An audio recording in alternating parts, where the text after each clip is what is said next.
अक्सर तुम पाओगे कि संतों की वाणी सुन के बड़ा संतोष मिलता है। एक धारा का प्रवाह होता है। लेकिन तुम ऐसा भी पाओगे कि असंतों की वाणी सुनकर भी तुम्हारे भीतर कोई धारा का प्रवाह होता है।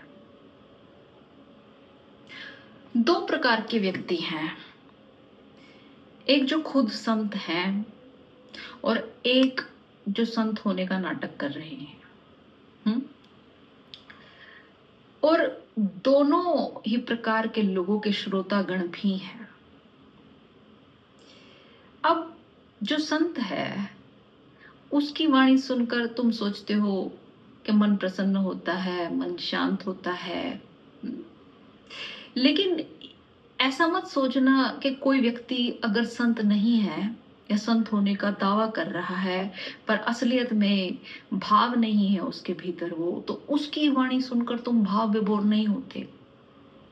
तुम होते हो। अब यहां पर एक बात समझने जैसी है कि जो लेन देन हो रहा है वो दो व्यक्तियों के बीच हो रहा है, भागीदारी दो व्यक्तियों के बीच है। संतों की वाणी से संतोष मिलता है पर वो तब मिलेगा जब तुम उसके पात्र हो, जब तुम उस वाणी को समझना चाहते हो, बीच में से अपने अहंकार की दीवार को गिरा के फिर तुम उसे ग्रहण करना चाहते हो। वरना बहुत सी दुनिया तो बस सिर्फ उल जुलूल बातें करने में लगी है। ये क्यों नहीं, दिमागी खुजलाहट बस। या उन्हें झूठा साबित करने में लगी है, फ्रॉड साबित करने में लगी है। खैर, वो बात अभी नहीं करेंगे। मैं दूसरे किस्म के लोगों की बात करना चाह रही हूं, जिनके भीतर कुछ घटित नहीं हुआ है लेकिन फिर भी लोग उन्हें सुन रहे हैं, उन्हें मान रहे हैं, उन्हें सर पर रख के बैठे हुए हैं। अब एक प्रश्न उठता है कि लोग ऐसा क्यों कर रहे हैं। मैं तुम्हें बताऊं, लोग ऐसा इसलिए कर रहे हैं कि व्यक्ति हमेशा हर जगह खुद के अहंकार को ही पुष्ट करना चाहता है, अपनी खुद की धारणा को सत्य देखना चाहता है। तो ये जो व्यक्ति है, ये जो दूसरा व्यक्ति है, ये तुम्हारी धारणा को परिपुष्ट करता है। जो तुम सोचते हो उसे वैलिडिटी देता है, तुम्हारे अहंकार को भुलाता है, तुम्हें इस चीज की प्रतीति दिलवाता है कि तुम ठीक हो। इसलिए तुम इस व्यक्ति को पूजते हो, इस व्यक्ति को तुम मानते हो। फिर चाहे इस व्यक्ति को कुछ पता है नहीं है, कोई बोध है नहीं है, उस बात से कोई फर्क नहीं पड़ता। फर्क केवल एक बात से पड़ता है कि ये तुम्हारी सत्यता का प्रतीक बन गया है। अब तुम्हारी कोई सत्यता वत्यता नहीं है, तुम्हारी एक धारणा है, सांसारिक धारणा है बस। बड़ी कमाल की बात यह है कि वो धारणा तुम्हारी अपनी नहीं है, वो भी संसार की दी हुई है। और तुम उसको ऐसे पकड़कर बैठे हो कि जैसे पता नहीं कौन सी इन्वेंशन है तुम्हारी, ये कौन सी डिस्कवरी है तुम्हारी ये। एनीवेज, तुम उस व्यक्ति के जो शब्द हैं उनको साक्षी बनाते हो अपनी धारणा के। और जब वैसा होता है तब तुम बड़े गदगद होते हो कि वाह, महाराज जी ने बोल दिया, जो हम सोचते हैं वो ठीक है।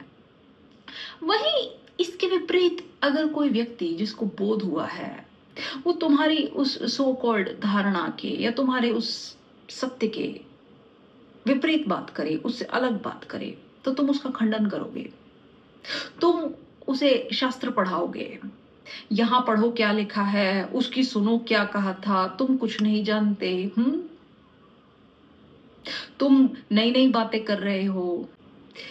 लेकिन तुम एक बात देखो, उस दूसरे व्यक्ति की बात तुम क्यों मान रहे हो?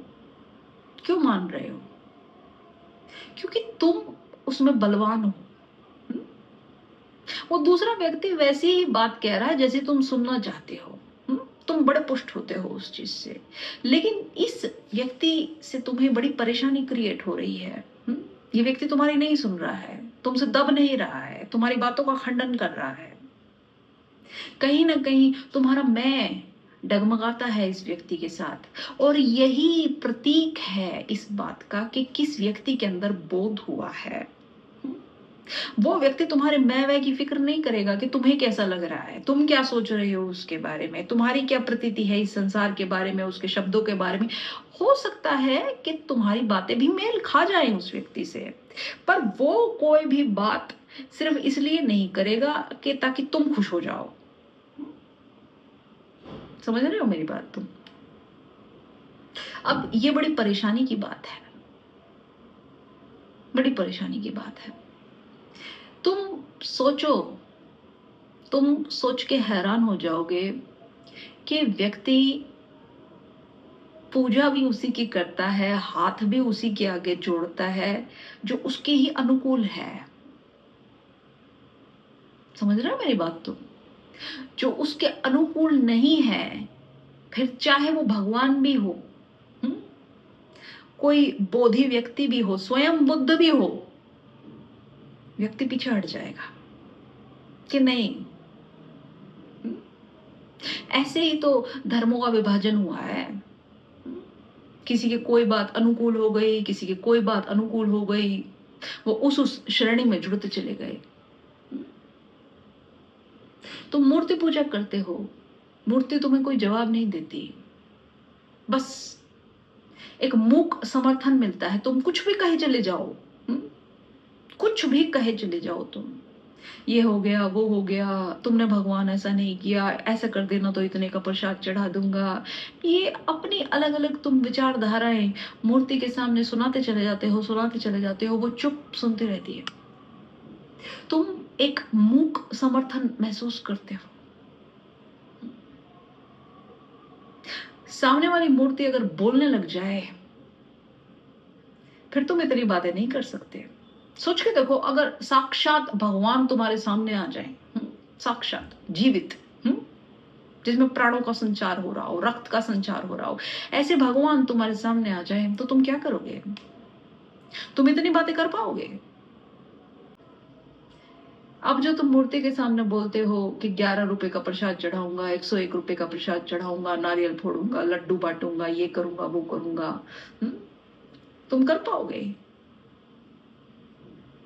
वो भगवान कहेगा कि मांग तो तू मकान रहा है, प्रसाद 11 रुपए का चढ़ाएगा। तुम वैसा नहीं कर पाओगे। तुम शायद मंदिर जाना भी छोड़ दो। क्यों? क्योंकि अब तुम्हें शर्म आने लगेगी, तुम्हारा अहंकार हिलने डुलने लगेगा। लेकिन अब ऐसा नहीं है, क्योंकि सामने से कोई आवाज नहीं आती। तुम जानते हो, जो भी तुम कुछ कह रहे हो, कह रहे हो, कह रहे हो, कहते चले जाओ, कुछ उससे फर्क नहीं पड़ता। तुम जा रहे हो क्योंकि तुम्हें एक मूक समर्थन मिलता है, और उस समर्थन से तुम्हारा मैं मजबूत होता है। समझ रहे हो? तुम अगर दुखी भी हो, अपने दुख को भी हल्का करने जा रहे हो, रोने में जा रहे हो अगर मंदिर, तो तुम ये सोचकर जा रहे हो कि कोई सुन रहा है, कोई सुन रहा है, पर वो उसका उत्तर नहीं देगा। तो तुम उसका जो अजम्पशन मानते हो, वो ये सोचते हो कि वो तुम्हारे ही हक में है। पर एक बात सोचो, अगर फिर से वही बात लो कि अगर जीवित मूर्ति हो तुम्हारे सामने और तुम जाके रोने लग जाओ, अपना कोई कन्फेशन कर दिया तुमने कि मैंने कोई हत्या कर दी, मैंने ये कर दिया, मैंने वो कर दिया, और वो जीवित मूर्ति आके तुम्हें थप्पड़ मारे, फिर तुम जाओगे दोबारा कन्फेशन करने? फिर तुम जाओगे दोबारा रोने, अपना मन हल्का करने? है तो भगवान ही, फिर जा पाओगे तुम? ये तुम्हारी धारणा है। तुम किसी को संत अपनी धारणा के अनुसार समझते हो, असंत भी तुम किसी को अपनी धारणा के अनुसार समझते हो। भगवान और भगवत्ता का दर्जा भी तुम अपनी धारणा के अनुसार देते हो, ऐसे ही नहीं देते। तुम मुफ्त में नहीं देते हो किसी को। तुम्हारे कण कण में अहंकार है, कण कण में अहंकार।